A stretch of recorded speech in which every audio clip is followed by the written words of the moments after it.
This community update was brought to you by U Multicultural. This week in Winnipeg marked a significant step in the celebration and visibility of the Two-Spirit community. The unveiling of the first Two-Spirit Pride flag, a new documentary, and a curriculum aimed at educating students, educators, and community groups brought focus to the diverse gender identities and spiritual roles recognized in many Indigenous cultures across North America. The announcement was especially meaningful in Winnipeg, where the term Two-Spirit was coined nearly 35 years ago at the Intertribal Native American First Nations Gay and Lesbian Conference. In a political climate where diverse identities are often under attack, Day of Pink provided a platform for education and advocacy. The event emphasized learning about 2S LGBTQIA+ activists, supporting reconciliation efforts, and fostering pride in one's identity. Prominent themes included reclaiming identity from colonial influence, self-acceptance, and creating a better future for the next generation. Elder Charlotte Nolan, a Métis woman of Oji-Cree and French ancestry, shared her journey of embracing the Two-Spirit identity. Now an elder in residence at the Indigenous Institute of Health and Healing at the University of Manitoba, she reflected on the liberation she felt upon adopting the term. In 1990, when the term was coined here in Manitoba, I was sitting in the sweat lodge at the University of BC.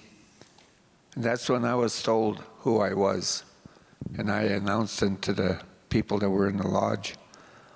And I've walked that way since, that this is who I am. The liberation it gave me to recognize who I truly was.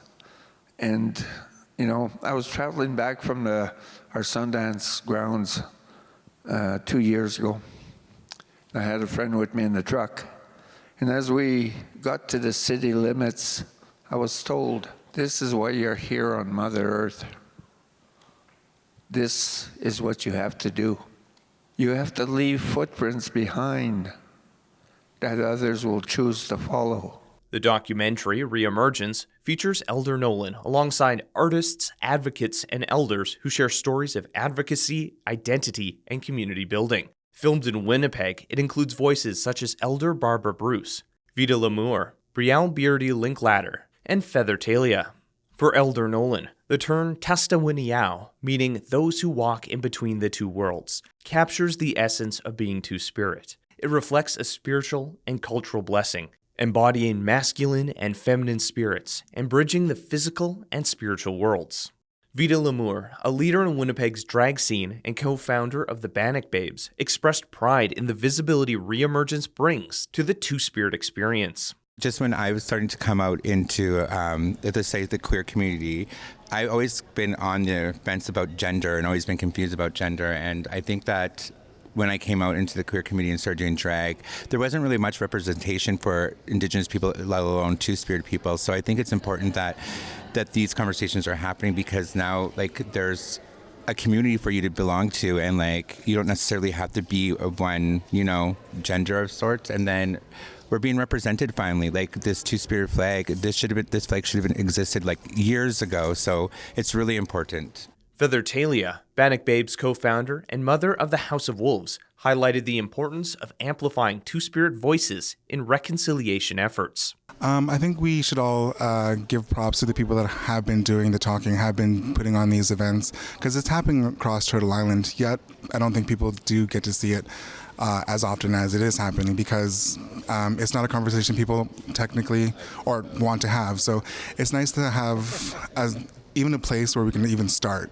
Having a new flag, having this video being put on, like a lot of hard work has been put into this, and it's a great starting point for even just getting people to talk about what Two-Spiritness is to different individuals.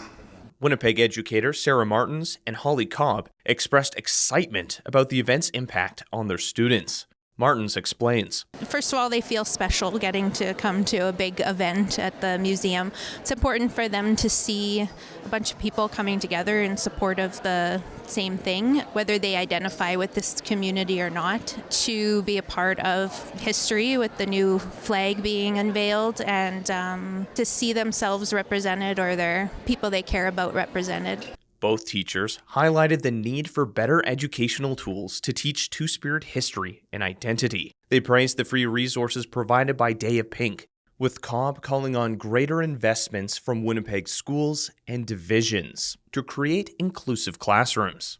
Yeah, I think along those same lines is education is what's going to help us come along. We have to normalize this. These people, as they said, these people have always existed. This has always been a part of our history. We need to learn about that there's different people who live, there's different families, and people in our schools live these lives. So we have to stop pretending that they don't exist. You know what I mean?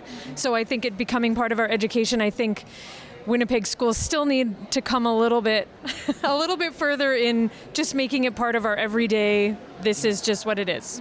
The documentary and curriculum are available for free through Day of Pink, offering a vital resource to continue these conversations and foster inclusive learning environments.